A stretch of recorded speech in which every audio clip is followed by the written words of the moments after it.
Mr. Nibble's big trouble. Lily skipped into the kitchen, the aroma of burnt toast stinging her nostrils.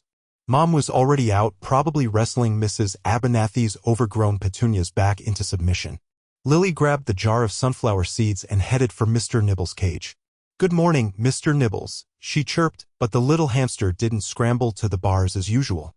He was huddled in a corner of his cedar shavings, a pathetic little fluff ball. His whiskers drooped and his nose twitched weakly. Something was definitely wrong. Lily gently opened the cage and extended her hand. "Hey there, buddy. What's wrong?" Mr. Nibbles usually loved climbing onto her hand, but today he barely stirred. She scooped him up, her heart sinking as she felt how light he was.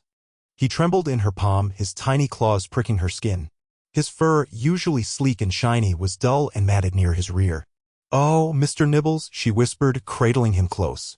"You're not feeling well, are you?" She rushed to the sink, dampening a paper towel and gently dabbing at his face. He didn't resist, just closed his eyes tighter. Panic clawed at Lily's throat. She raced to the living room, grabbed the landline, and punched in her mom's number. It rang and rang. "Come on, Mom, pick up." She pictured her mom battling thorny rose bushes, oblivious. Finally, the answering machine clicked on. "Mom, it's me. Mr. Nibbles is really sick. He's not moving and I don't know what to do. Please call me back as soon as you can." Her voice cracked, tears welling in her eyes. She hung up, clutching Mr. Nibbles even tighter. He felt so fragile, like a tiny, furry bird about to fly away. He needed help now. Lily stared out the window at Mrs. Abernathy's pristine roses. An idea sparked, audacious and a little bit crazy. The ambulance arrives and stops. The shriek of sirens sliced through the afternoon calm, growing louder until the ambulance, lights flashing, lurched to a stop at the end of Lily's driveway. Relief washed over her until she saw the problem. Mrs. Crabtree's enormous, cherry-red sedan was parked squarely across the entrance, blocking any further progress. Two paramedics jumped out, their faces etched with urgency. "Ma'am, we need to get through." "There's an emergency," the first one shouted, approaching Mrs. Crabtree's car. Mrs. Crabtree emerged from her vehicle, adjusting her spectacles with a deliberate slowness that infuriated Lily. "Parking violation," she declared, pointing to the ambulance with a gloved hand. "Vehicles exceeding regulation height and weight are prohibited from parking on cul-de-sac access points. See Section 4, Subsection B, Paragraph 7 of the HOA bylaws. This isn't a parking situation, ma'am. Someone needs medical attention." The second paramedic pleaded, his voice strained. "Rules are rules," Mrs. Crabtree retorted, crossing her arms. Perhaps if they had followed procedure and obtained the necessary temporary variance permit. Lily had had enough. She sprinted towards the growing confrontation, the image of Mr. Whisker's limp body fueling her rage. "Mrs. Crabtree, move your car. My cat is dying. Rule #37B, Subsection 4. The ambulance idled, its tires whispering on Mrs. Crabtree's meticulously manicured lawn. Lily bolted towards them, relief warring with a fresh wave of panic. "He's having trouble breathing," she yelled, waving frantically. Agnes Crabtree emerged from behind a rosebush, pruning shears glinting in the afternoon sun. "Young lady," she screeched, her voice surprisingly strong for someone her age. "You know perfectly well that Rule #37B, Subsection 4, clearly states, no vehicular traffic shall be permitted on any grassy area, common or private, at any time, for any reason." "The grass." She gestured dramatically at the barely disturbed blades. "Think of the aeration." Lily's jaw dropped. "Mrs. Crabtree, my grandpa's choking." "This is an emergency. Emergencies do not supersede the bylaws," Agnes declared, planting her feet firmly. "Besides, I saw the driver. He could have parked on the asphalt. He chose poorly." She sniffed, adjusting her floral print dress. Lily's gaze darted to the ambulance, then back to Mrs. Crabtree's pristine, pearl-white sedan, effectively blocking the driveway. "Please, just move your car. He needs help now." Lily's voice cracked, desperation clawing at her throat. Agnes folded her arms. "Lawn preservation is paramount. It's about maintaining property values, young lady. I will not be responsible for setting a precedent that allows for the degradation of our community's aesthetic standards. Absolutely not." Grandpa Joe to the rescue. Panic clawed at Lily's throat. Mrs. Crabtree, red-faced and furious, was still wrestling with Mitten's carrier, threatening to call animal control. Patches, sensing the danger, had vanished under the porch. Suddenly, a memory surfaced, vivid and bright, Grandpa Joe perched on the edge of his wing, regaling her with tales of daring rescues from his flying days. Old Betsy, he'd called his helicopter. Got me out of more scrapes than you've had hot dinners. Lily's fingers fumbled for her phone.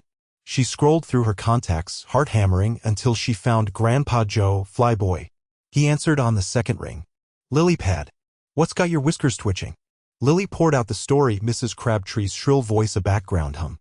And she's going to take Mittens away, Grandpa. Please, you have to help. A chuckle rumbled through the phone. A catnapping Crabtree, eh? Sounds like a job for old Betsy. You think you can clear the rose bushes, Lily Pad? I wouldn't want to mulch her prize-winning blooms. Lily's spirits soared. Yes. Yes, I can. Thank you, Grandpa Joe. All right, hold your horses, Lily Pad. Give me 20 minutes. And Lily. His voice dropped conspiratorially. Tell Mrs. Crabtree I said her petunias look dreadful this year. Lily grinned, a surge of rebellious energy coursing through her. Will do, Grandpa. She hung up, a plan forming in her mind. Rosie takes flight. Grandpa Joe circled Rosie, his bright red helicopter gleaming under the late afternoon sun. He patted the fuselage affectionately. All right, old girl, time to stretch your wings. Each inspection was a ritual, checking the rotor blades for nicks, ensuring the fuel line was secure, listening to the engine purr to life. He adjusted his aviator goggles, a mischievous glint in his eyes. Don't worry, Mrs. Crabtree's prize-winning petunias are safe for now. He chuckled, the sound swallowed by the roar of the engine as the rotors began to spin. Lily stood at her bedroom window, heart hammering against her ribs. The air hung thick with the scent of freshly cut grass, but all she could smell was the faint tang of gasoline from the helicopter she so desperately hoped would arrive. She strained her ears, listening for the familiar whoop-whoop-whoop that meant Grandpa Joe was on his way. Each passing car, each barking dog, sent a jolt of false hope through her. Please, please let him be quick enough. Barnaby couldn't last much longer. She chewed her lip, her gaze fixed on the empty sky. Any minute now. Any minute. Roses under rotor blades. The clatter was back, louder this time, a thumping heartbeat in the afternoon calm. Agnes Crabtree emerged from her perfectly symmetrical petunia patch, trowel clutched like a weapon. She spotted Rosie, Grandpa Joe's pride and joy, descending like a metallic dragonfly, and her face contorted. Joseph Thompson, she shrieked, shaking a fist. I'll have you know there's a 10 o'clock noise ordinance. And property values. Grandpa Joe, visible through Rosie's bubble cockpit, just grinned and gave her a jaunty wave. The helicopter dipped lower, the roar intensifying, and Agnes stumbled back, shielding her eyes. This wasn't just a flyby. This was personal. With a sickening crunch, Rosie's landing skids found Earth not on the designated landing pad of the cul-de-sac, but squarely in the middle of Agnes's meticulously cultivated rose garden. Petals flew, thorny branches snapped, and the air filled with the scent of crushed greenery. Agnes stood frozen, speechless for once, as the blades slowed to a whirring stop. Her prize-winning crimson glory, the one she'd been nursing for the county fair, lay decapitated beneath a strut. All that remained were mangled stems and a scattering of velvety, blood-red confetti. The silence after the engine died was deafening, broken only by Agnes's strangled gasp. Operation Hamster Liftoff. The paramedics, bless their efficiency, had Mr. Nibbles stabilized in a tiny oxygen tent and were already maneuvering him towards the open door of the helicopter. He's a fighter, the younger one said, giving Grandpa Joe a thumbs up. But that bump to the head, we're still worried about internal injuries. Fast transport is key. Grandpa Joe nodded grimly, adjusting his headset. Understood. Let's get this show on the road. He strapped himself in, the familiar scent of aviation fuel and leather comforting him amidst the chaos. The rotors whirred to life, kicking up a small tornado of rose petals and humiliated topsoil. He glanced down at Mrs. Crabtree, who stood frozen, a clump of prize-winning dahlia dirt clinging to her cheek. Her mouth worked silently, like a fish gasping for water. Grandpa Joe couldn't resist. He winked, gave her a jaunty salute, and then pulled back on the collective. The helicopter lifted smoothly, the manicured lawns shrinking beneath them. He banked sharply, offering Mrs. Crabtree one last, clear view of the whirling blades decimating her prized petunias. Sorry for the turbulence, Agnes, he yelled, though the wind swallowed his words. From above, he could see her tiny figure, fists clenched, radiating pure, incandescent fury. He chuckled, a low rumble in his chest. Hang on tight, Mr. Nibbles, he murmured to the hamster in the back. We're going to the vet, and we're going there fast. Sunflower seed overload. A nervous hum vibrated through the waiting room.